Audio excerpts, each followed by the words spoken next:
Hello, I'm Monty Mills, Director of Ophthalmology at the Children's Hospital of Philadelphia. And I've just returned from the joint meeting of the American Association for Pediatric Ophthalmology and the Singapore National Eye Center in Singapore on pediatric ophthalmology and strabismus. The title of this meeting was An International Perspective of Pediatric Ophthalmology and Strabismus, and I'd like to share some of the highlights from this meeting. First, this was a fabulous meeting, probably one of, if not the largest meeting of pediatric ophthalmology and strabismus experts outside of North America, with over 800 people registered.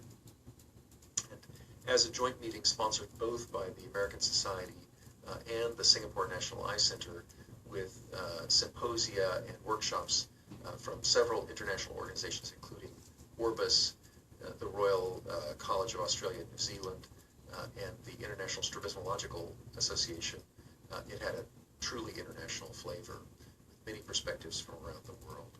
The first specific presentation I'd like to share with you is the keynote speaker, Donald Tan, who is from the Singapore National Eye Center and is well known around the world for his work on developmental myopia in childhood.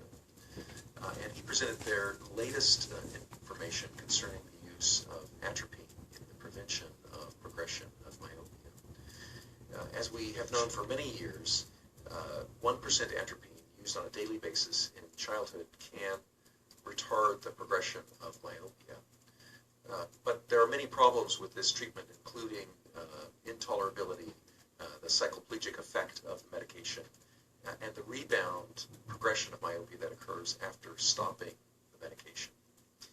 And Dr. Tan and his co-researchers in really interesting and path-setting research have demonstrated the effectiveness of 0.1% atropine and 1/100th% atropine, that's atropine 0.01%, as a daily eye drop in retarding the progression of myopia, demonstrating a strong effect of the 100th% atropine, which has much less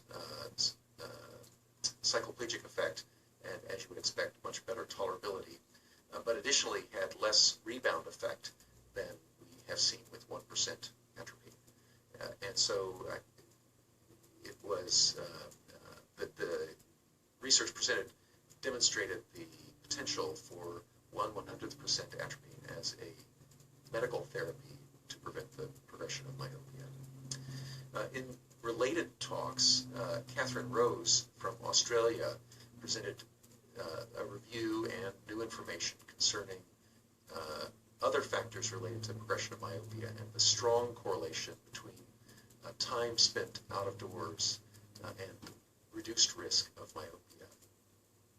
Clearly, there's a strong effect of time spent out of doors in early childhood and lowering the risk of myopia.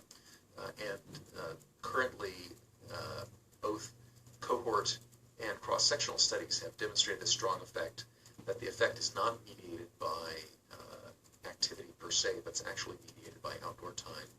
And there are several ongoing studies from which we should have information very soon about the effectiveness of interventions related to increasing outdoor activity on the progression of myopia. Some other very interesting presentations included a truly unique symposium on error and poor outcomes, and the effect of error and poor outcomes on the surgeon and physician, as well as on the family, and the social, ethical, and medical legal aspects of error and poor outcome from the Australia and New Zealand College of Ophthalmology. And the Orbis Symposium on Worldwide Blindness.